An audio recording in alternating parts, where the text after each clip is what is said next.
Hey Mavericks, how's it going? This is Rob Reinhold. It is the Trading Room, and look at this, last week of October, and we are basically 1 week and a couple of days out from the election, and that's going to be a major theme that I'm talking about in this Trading Room. In this session, I'm going to be going over the news of the week. We're going to take a look at the sectors. We're going to score them all from +3 to -3, and then we're going to find some setups in those sectors to balance out our portfolio. Disclaimer. This video was created for professional stock and option traders. Maverick Trading is a proprietary trading firm that employs professional traders around the world. Our traders trade firm capital and keep 70 to 80% of profits they generate. All trades and analysis in this video are for professional traders only. If you are interested in becoming a professional trader for Maverick, click the apply button in the video description. Let's get ready for the week. All right, let's start off with the news of last week. So we finally got a pullback in equities, and this broke a 6-week positive win streak for the S&P. And the Qs actually were slightly positive. So think about where we are. We've had 6 weeks of up. This week we had a less than 1% down move. So yes, we had a little pullback and everything got, kind of pushed down a little bit. One of the things I've been talking about really for about the last month is that we've had a pretty good year historically speaking, and going into the election, I really thought that we were going to start to see less velocity, meaning that things were just going to slow down and move a little bit slower, and I think that's where we are. We definitely have seen that. One of the things that has contributed to this slowing down is we are getting some pressure from the dollar and from interest rates. So the 10-year bond is now up to about 4.2%.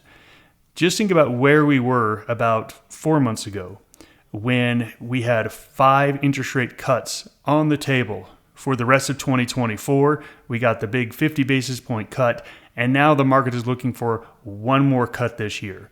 So again, huge repricing in what the market was expecting when the bonds were down to 3.7%. We've come back all the way to where now there's probably a very small chance that we're going to get those aggressive rate cuts that we thought. Because of that, the dollar has also crept up, and the dollar actually had the best return over a 4-week period since, I think, 2022. So big moves up in dollar and bond yields, which really does end up kind of putting a blanket over what equities can do when that happens. So here we are a week out from the election, a week and a couple of days. I don't see anyone out there taking aggressive positions into the end of the year. Now, will they take individual stock positions? Sure. And I think a lot of that is going to happen due to earnings. So this week we had a fairly busy week of earnings. We saw Tesla, ServiceNow, T-Mobile, and Union Pacific deliver positive earnings, but we saw Lockheed Martin, IBM, VZ, and UPS all miss. So again, it's a mixed earnings picture, probably a little bit more positive than negative. So individual names are going to be moving, but the market as a whole, again, I think is just going to be hanging out until the election is over. Let's check in on the economic reports we got last week.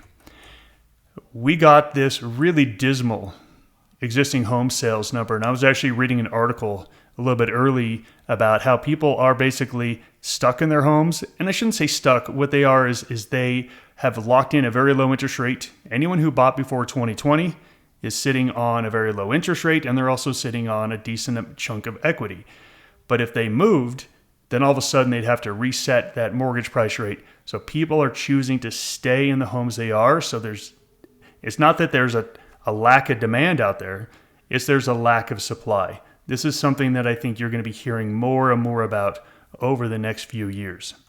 I also wanted to talk about the unemployment claims numbers. The unemployment claims numbers, this number had been creeping up, and we had a week about 2 months ago where we got up above 260,000, and people freaked out a little bit. There was a sell-off that day, and they pointed to it. This number had been creeping back up close to 260, came in at 227, gave the market a little sigh of relief, and then we got durable goods orders and consumer sentiment on Friday that were much, much better than expected. So core durable goods orders came in at plus 0.4 instead of negative 0.1. Consumer sentiment higher than expected. We are still getting generally positive economic numbers, but we're definitely not getting gangbuster economic numbers. So the economy continues to hold in, which again, we're not talking about a wild growth. We're talking about holding in. It's a different market. It's a different economy than what we saw a little bit ago. We are going to get third quarter GDP this week, which will let us know what happened in these last 3 months. But the market, as we know, has generally been moving higher over the last couple of months. This week, we had the Dow down 2.7. I really don't want to talk about this index. It's a dumb index. Just a couple big stocks went down. That's it. So let's take a look at really S&P and the NASDAQ 100. As you can see, the S&P pulled back about 1%. This is after 6 up weeks. It's not that big of a deal when you take a look at it in context. The Qs were actually up for the week. However, look at the look at the Russell. The Russell got hit, and the Russell was weak pretty much every day this week relative to everything else. So we are seeing large cap do better than small cap. And if you go all the way back to the first part of this year, we saw the same thing, and this was all in the face of interest rates going higher and higher and higher. We got all the way up to 5% in the spring, and if you remember, the NASDAQ was on fire and the rest of the market was a little bit sick. We're kind of seeing the same thing here with, as interest rates go higher, people seem to be piling into the NASDAQ 100 and getting out of small caps. If we do see interest rates come down, we'll probably see that reverse, where the Qs aren't as bullish and the rest of the money is going into the small caps. But remember, we are literally 10 days away from an election. There's not going to be a huge inflow of anything or outflow of anything. I think people are waiting and seeing what this is going to bring. Oil had a nice week, up 4%, and gold just keeps cranking higher. Whether the dollar goes up or down, gold and the dollar are inversely correlated. It doesn't matter. The dollar goes down, gold goes up. Dollar goes up, gold goes up. Gold and silver are both in really strong moves at the moment. Let's check in on the charts. Let's just go back. We had our breakout here. We ran up. We had a pullback. We ran up to a new swing high. And here we have an orderly pullback. Orderly pullback. We get to this level. As you can see, the long lower shadow pierced that line for just a second, recovered. That's a very nice reversal candle on that day, followed by another day where we gapped up, sold off, recovered. If this candle was a big green candle today, this would be a pretty good sign that we were going to move higher and actually, make a new swing high. But you can see this is a pretty disappointing candle. What this candle is telling me is that I'm using the term a blanket. We have a blanket over the top of this market where it's just holding it down. That means I think we're going to get more basing price action than a bull pullback. Because again, I think that's just where we are. I think just expect us to stay, in this area until the election. I don't think there's really any reason to think that there's going to be any big move until then. Could there be a larger move down? Yes, I think if I had to bet on whether there's going to be a large move up or a large move down this week, it's probably going to be a little bit more weak, as maybe some people are lightening up going into the election. But there's nothing in this chart. There's still nothing in this chart that tells you to be bearish. Not one thing. We come over here to the NASDAQ, and you can see this base here looking really strong. We're trading up near the top of the range. We almost broke out and ran today. Again, I don't see any reason why this one doesn't creep a little higher. So as you can see, I'm a tiny bit bearish on like S&P and Russell stocks. A tiny bit bullish on Q stocks, but overall, I'm really flat here for the next week. Looking at the heat map, you can see a lot more red than green. A lot more red than green, and we did see some fairly intense selling in certain areas. Healthcare is one area that just got really sold off. Look at some of these numbers, down 10%, down 12%, down 6%. I mean, these were pretty intense numbers. And we also got some real intense selling in the basic materials as well. So there were some intense selling things this week without any real intense buying other than the earnings that came off of Tesla, big jump there. But you can see here just an overall down week. It was just a down week, but the numbers weren't horrific. The charts still look fine. So this week, let's take a look at what we should expect. I've got bullish market overall, and politics will remain in focus. Uncertainty into the election. As we get closer and closer to this election, people are going to be incentivized to wait when making investment decisions. So I'm expecting there to be, I keep using the term the blanket. I think that's a good term for it, where it's just going to keep things from moving too far and not a whole lot of excitement. After the election, you know what? Boom, there's going to be a big move. This election, it looks like it's going to be a very close election. All of the polling is showing that this is a very close election. Remember, the market, when it can't price things out, there tends to be a larger move once we finally get the news. For example, it's like when we go into a Fed meeting. If there was a 50-50 chance we were going to get a rate hike or a rate cut or not, once we get the news, people have to then react then. Then they make the bets. Then they make the changes to their portfolio. If it is a 90% chance there's a rate hike and a 10% chance there isn't, they're going to make all those moves in advance. They're going to say, okay, you know what, let's put some money to work in advance. And then if the 10% comes out, then it's a wild mispricing. It's a wild, oh my gosh, we were wrong. We need to reprice everything. We are going 50-50 into this election, which means there's probably going to be less volatility or less movement ahead of it and more volatility after it. One of the things you're going to see once we get into trades this week is that I am bringing down my exposure. I've already started bringing it down a bit. I'm going to bring it down a little bit more. I want to be in more cash than normal going into the election so I can then make some bets after the election and after the direction is a little bit more clear. Because right here, right now, I think it is not clear.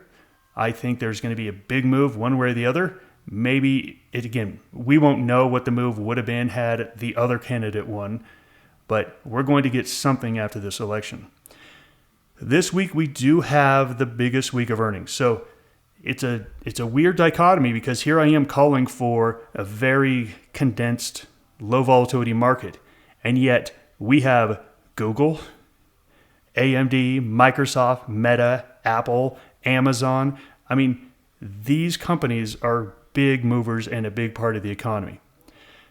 So what I think there's going to be large individual moves in stocks, but I think there's going to be low movement in the overall averages. We'll see how that works out.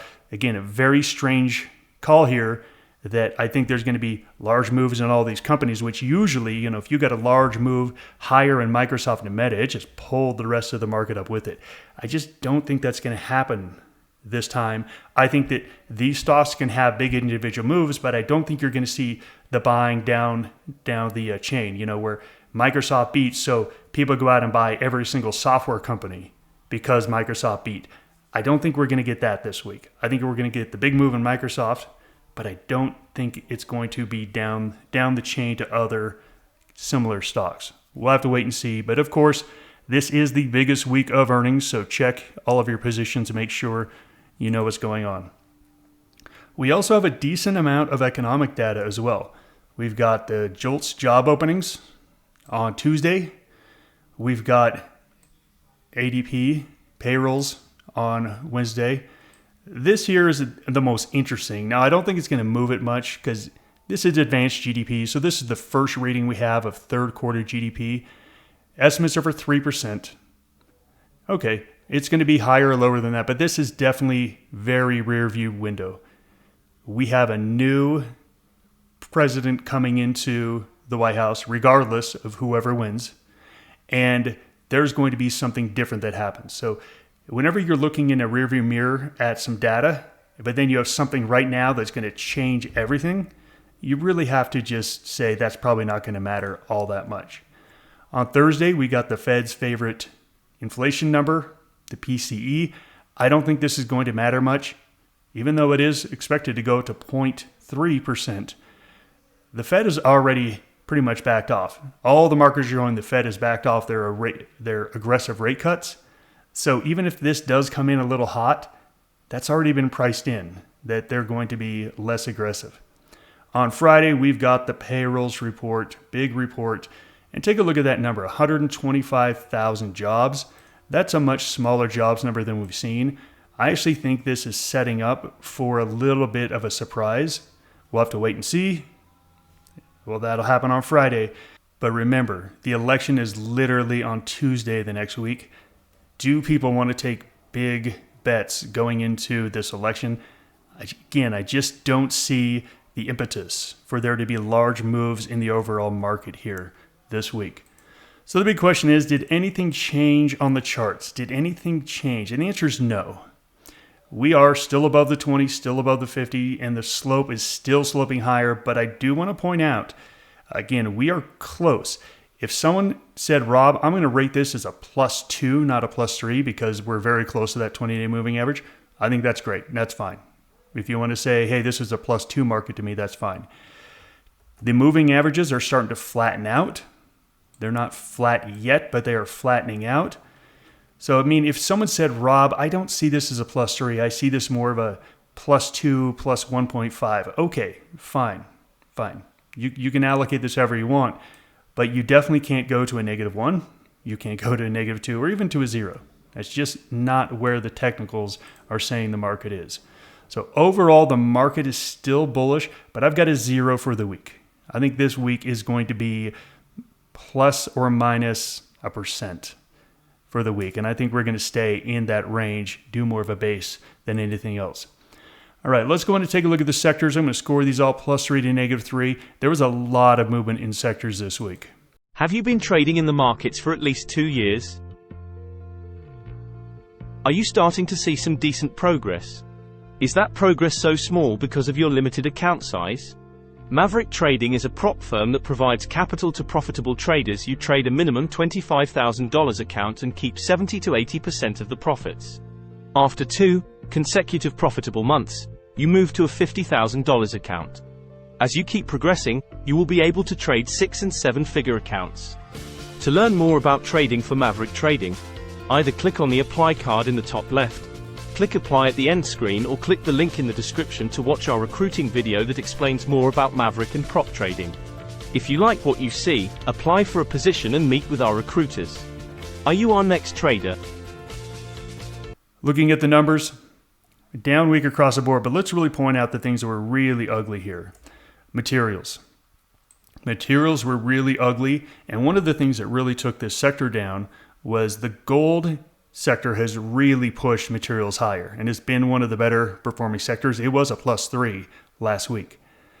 Newmont Mining came out, announced really bad earnings, and it really took the whole group down. We'll see if we get a rebound off this because the price of gold actually went higher this week, but just that Newmont earnings did not help the sector. Healthcare has been our score for the weakest of all the sectors, and you can see that was the second weakest one. So good call on healthcare. Weakened, you should be short that sector, and that definitely helped you out. The other sector we liked on the short side was real estate, and you can see that weakened, but not as much as the rest.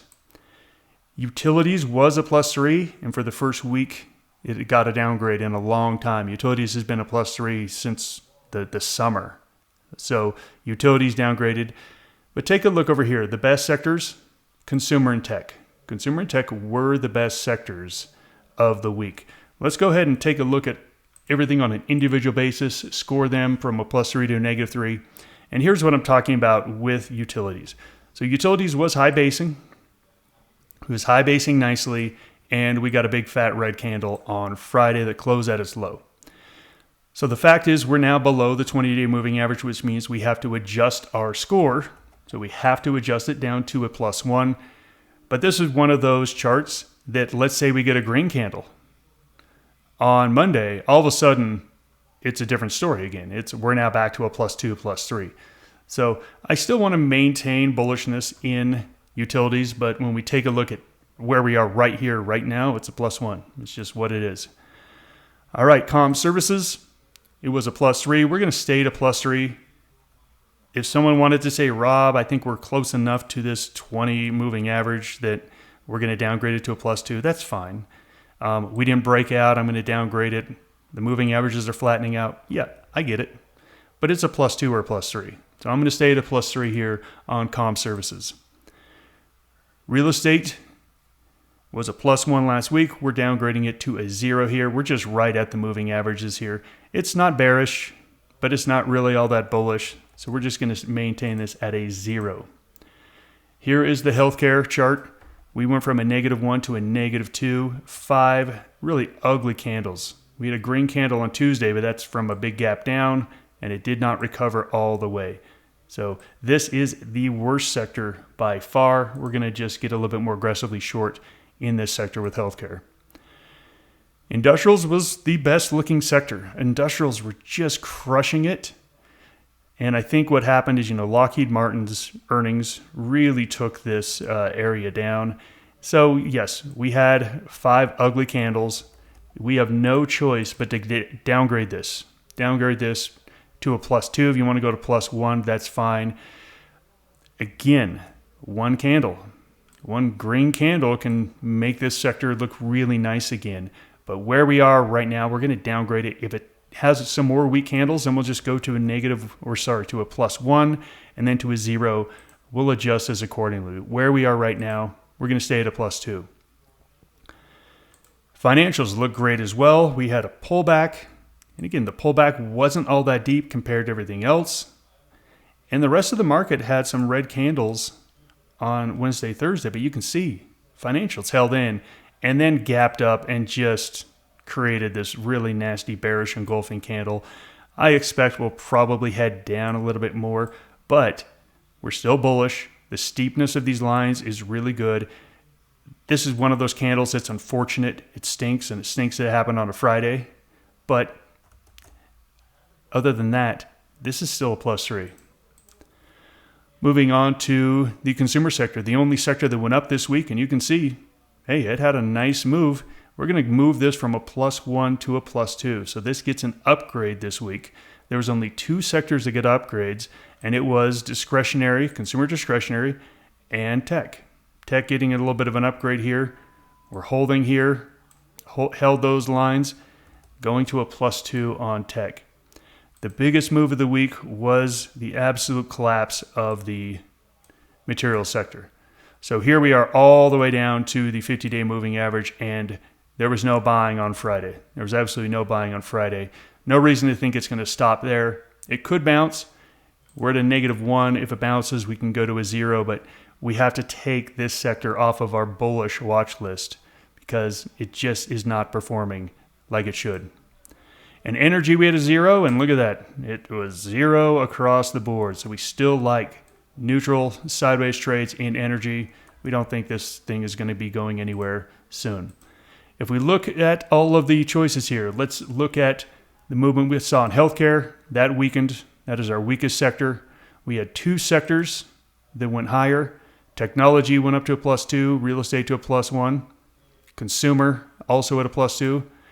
And then a lot of things went down. I want to show you that again. So we saw mild movements higher, but we saw big movements to the downside. Materials going from +3 to -1. Utilities going down to +1. The only 2 sectors left as a +3 are financials and comm services. And frankly, they didn't have great closes on Friday. So here we are. This is where we are. As you can see, everything is becoming less bullish. And again, I keep using that phrase, the blanket. So things that were really hot, the blanket is kind of putting that heat out and is tamping it down. It's not bearish. It's just not as bullish anymore. That's where we are. Let's take a look at the trades we have. As you can see, we only had 7 trades on. And we've been pulling back going into this election. I'm looking at this saying, I'm not looking to be a hero in the next week. I want to have a lot of capital ready to go after the election. So let's go ahead and score everything. We're still at a +3. We know with our +3, these are our slots available. We can make up to 2 super aggressive trades, 4 moderately aggressive trades, 3 mildly aggressive trades, filling all of our slots. So we only had 4 trades on. And here's where you get to choose. This is the great thing about this methodology, is that you get to choose how bullish and bearish you are. But you also get to choose how much capital you have out there. Because obviously, how much capital you have in play is also going to determine how much risk you have. Not just how bullish or how bearish you are, but also how much capital you have out there. So if we're looking to be less risky, then we can definitely say, hey, let's do more trades in the +1, 0, -1 area, and let's also make less trades overall to where we have less capital out there. So this is what I'm looking at doing this week. I'm looking to place a couple of strategic trades on. I'm going to do a -1 in real estate. I'm going to do a +2 in financial, and I'm going to do a +1 in consumer. That's it. I've been doing this for 27 years. If you asked me to take a week off in my first year of trading, I would have really struggled to do that. I've been doing this for so long now, I'm very, very comfortable waiting until the election before I redeploy my capital. So I'm just going to have a few trades out there, but I'm definitely holding the majority of my capital to place trades after the election and probably a couple of days after the election, because like last time, it might not be determined for a few days with the way they count the mail-in votes. All right, let's go ahead and look at some trades. In real estate, I've got a -1 in real estate. So, sorry, we got a 0 in real estate, but I'm looking at a -1 trade here. This is Prologis. You can see this thing has been breaking down for much longer than the sector. We had a nice burst here. We had an earnings report. I mean, look at this earnings report. Great earnings, and then it had no follow-through. Came down, had a 3-day bounce, 117 up to 121, and you can see long upper shadow there, followed by a big down move. All right, we do have some support here at this 117.50. It definitely could bounce here, but take a look at the overall trajectory of this trade. I mean, this trade is going lower on a trend. So I'm going to be taking a look at basically just one trade here. This only has monthly options available. So because it has monthly options available and this thing isn't a huge mover, I'm really kind of there's only one trade here, the 115-120. The 115-120 bear put spread, and the stock is literally right in the middle of our spread. So this is going to be a 50-50, 1-to-1. So again, your cost is going to be around 250, 260, or 240, somewhere around there. And that's your risk and that's your reward. So it's going to be 1-to-1 risk reward. But it's in a sector that is weakening, and it's in a stock that's weakening. This is somewhere I think is good to put capital.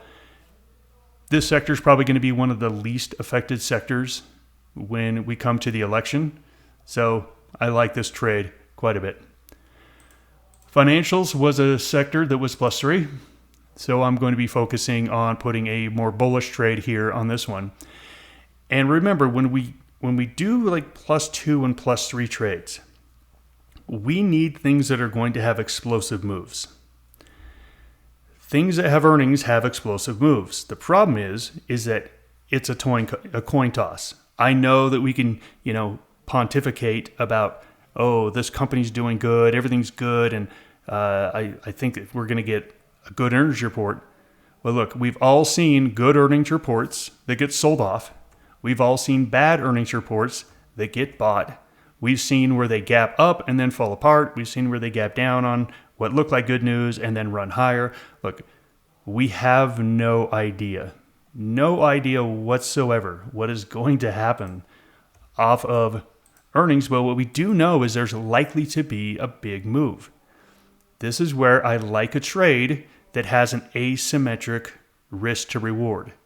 So if you just put yourself in a situation where your risk to reward is 1.5 to 1, and let's say that you're 50-50 on these trades, you can see that you're going to have a positive expectancy on the trade. So that's exactly what I'm looking for here. Visa, it is more bullish than bearish. We've got a rising trend line. We've got rising moving averages. We've got some resistance up here at the 290, 292 area. So I want to build a trade off this. A +2 trade would be the November 8th, 280, 290. This is going to cost you about $3.30. So that means you got a 2-to-1. You got a 2-to-1 on this. If it has earnings and breaks out and runs past 290, that's going to be a nice return.